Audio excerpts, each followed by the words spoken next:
What did I even read this month, honestly? What did I even read?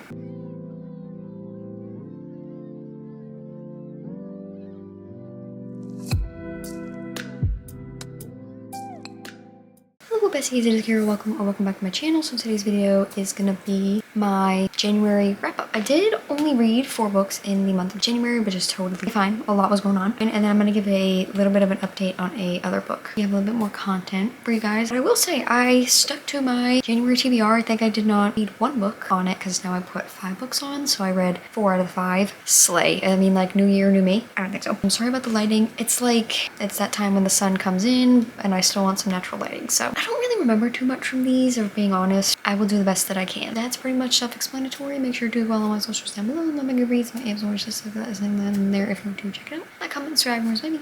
And let's just get right into it. What did I even read this month, honestly? What did I even read? First up, we have Strung Along by Hannah Cohen. So this is the first book in the Cherry Peak series. I think it's like a small town romance series. This author has written a lot of hockey romances, and I've read, I think, a whole trilogy. When I was looking up small town romances, this was one that I saw pop up a few times. So I was like, let me see what it's all about. So cover is stunning. They have since gotten rid of these covers and I'm so upset. Okay, I'm kind of remembering. So basically this is about Annalise and Brody, and basically Annalise, I think she moves to this small town to kind of just like get away. I believe something happened with like her ex-fiance, restart her life. That's where she meets Brody, and Brody is apparently like this country singer, what do they call it? Country star, but he's kind of like on like a break. He is helping his grandparents at their ranch. Basically, like, she's out one night and she sees Brody and he's just like really rude, and they kind of have like a shaky kind of starting. They end up keep running into each other, and then they end up like spending more time together. There's a romance, and I rated this 4.25. I could not tell you why, but I do remember liking the vibes. Like I said, his family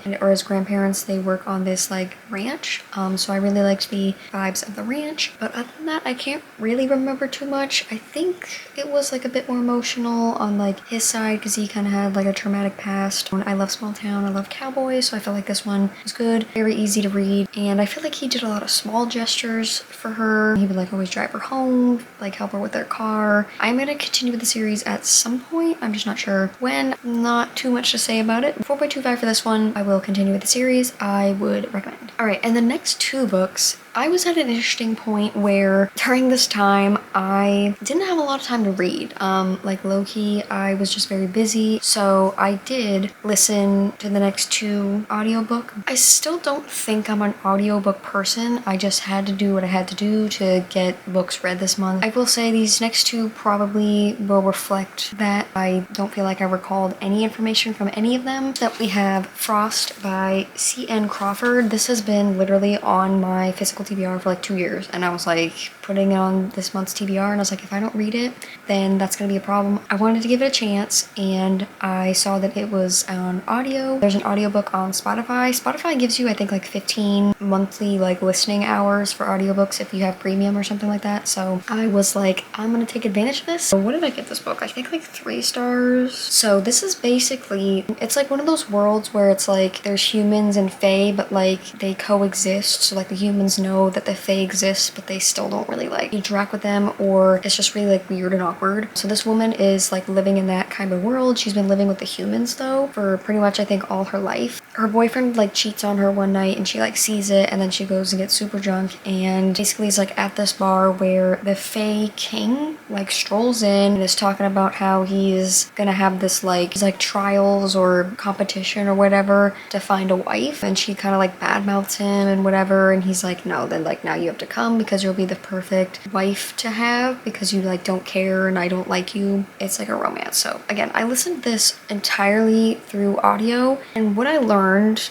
about audio is that I need to also be reading the book to retain information, because if I just have an audiobook on, it's like music to me. I'm not really paying attention. I'm not really like retaining everything because it's just kind of going in one ear and out the other. So that's why I feel like it affected possibly my thoughts on this book. I also listen to audiobooks on like 2.3 speed because that's how fast I read. So some things like the romance, I will say, felt very fast in this book, but it also was short, so maybe it's not the audiobook's fault. I ended up giving this book 3 out of 5 stars. I don't have too much to say. I don't really remember much from it. I remember the male main character was British in the audiobook, and that threw me real off. I just felt like there was nothing too crazy to this book. Like, yeah, there was like a competition, and there were a bunch of like women who were like fighting and killing each other to become worthy of like being his wife, but I feel like it was just like a plain old story. There wasn't enough like cool magical elements to like keep my attention, I guess. I feel like it was just like a romance at this point. Like, yeah, there was like fighting and crazy stuff, but there wasn't too many like fantasy elements. I don't think I'm going to continue with the series just because I gave this 3 stars and I don't really have any interest to do that. I really just needed to get it off my TBR, so I feel like the romance was very quick. There wasn't like too much to this book. That's all I can really say. 3 out of 5 stars. Alrighty, besties. And then the next book, like I said, I also listened to almost completely via audio. That was in fact Watch Me. Sorry you can't see because it's very bright, but Watch Me by Tahar Mafi. This is the first book in like the new, I guess, spin-off series of the Shatter Me series. I don't know what it's called, but this is about James, who I won't reveal completely if you have not read the Shatter Me series, but he is somebody's brother. Rosabelle. James, obviously if you read the Shatter Me series, he's with that kind of group, what they kind of established. Rosabelle is part of like this other group. I don't know if they're the Reestablishment or they're something else, I can't remember, but she's part of that group, and she's basically like a serial killer. I guess she's like going and luring information from people like James. She can like figure out how to take these people down. That's how I can describe it. I don't know if that's correct, but that's kind of what I got from like listening. Yeah, she's had a hard life. Her mom did pass away. I don't know if her dad is dead or not. I don't think he is, but I can't remember. It's just kind of her and her sister, and she's just trying to make the best life for her sister because they've had it rough. Basically, James like comes into where their like land is, like wherever Rosabelle is, and they like try to catch him, and she tries to kill him, but then he escapes, and then he ends up capturing her and brings her back to where he is. The whole like plan is to like kill her, so it's like enemies to lovers. It's dystopian because that's what the Shadow Me series is. Again, via audio, I did not retain too much information, but I feel like it was just like very instant attraction. A lot of talk about all of that stuff, which is just usually not my thing. I feel like the book dragged out for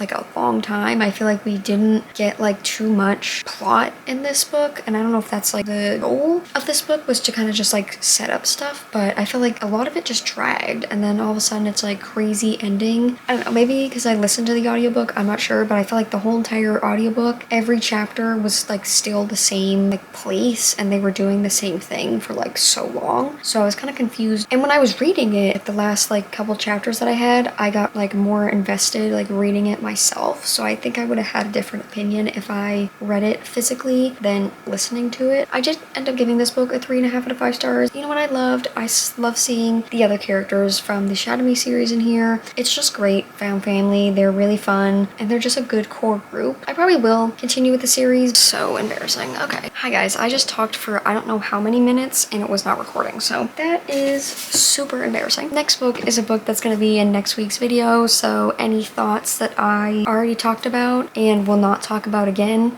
watch next week's video. The Deepest End of Love by Lucina Coney. So this is the 3rd book in the Brightest Light series, I think. The first one is The Brightest Light of Sunshine. Second one is Darkest Corner of the Heart. They are just like emotional romances is how I describe them. I love them. I like the writing. I like the depth to it. But this one, yeah, this one I have some thoughts for. So this one I did give 2.5 out of 5 stars. But basically, not to give too much away, this is about Lila Callahan. She is the daughter of the characters from the first book, and Reed Abner, I think that's how you pronounce it. And he is a professor at her university. So basically she's trying to become like a youth counselor, and she needs to have this like internship to graduate, I guess, or get her master's or something along those lines. He basically has an opening at a youth center that he works at or oversees. She ends up taking the job, and basically the whole entire book is them talking about how they're attracted to one another. They can't do anything because like he's her boss, and you know, like the rumors around school and all of this, and I just got sick and tired of it, to sum it up. I just did not like how repetitive it was. There were emotional aspects to this book because he kind of had a hard like upbringing, and then she has like a few things like that she's like very insecure about and had kind of consumed her life. So like there's emotional aspects, but I feel like we took so long to learn about his backstory and his life. At that point, I didn't feel anything for the two characters. I just like wanted it to be over. So I wish that we got like more of that, or even if we got it that late, that there was other stuff that happened. I just felt like it was so instant attraction.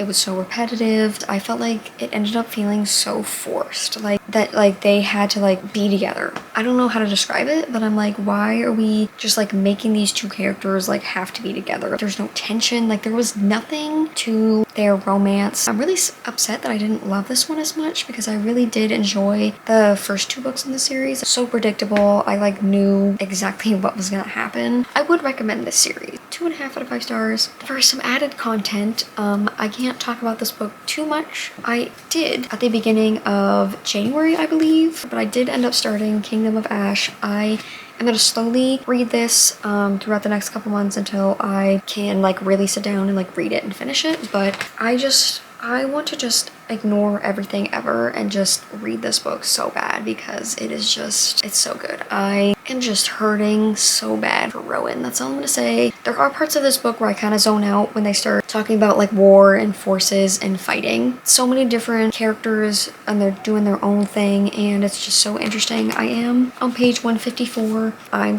scared, guys. That's all I can say. Pray for me. Just send me your best wishes. Alrighty, besties. So those are the 4 books that I read in the month of January. I do hope you guys enjoyed this video. Again, sorry about the lighting. I feel like it was terrible. The whole entire video. Next week's video will be a reading vlog. I hope you guys are excited. It's been so long since I've done a reading vlog. Make sure to follow my socials down below. Love my goodreads, my Amazon wishlist. If that is linked on there, if you want to check it out, like, comment, subscribe, and you know me.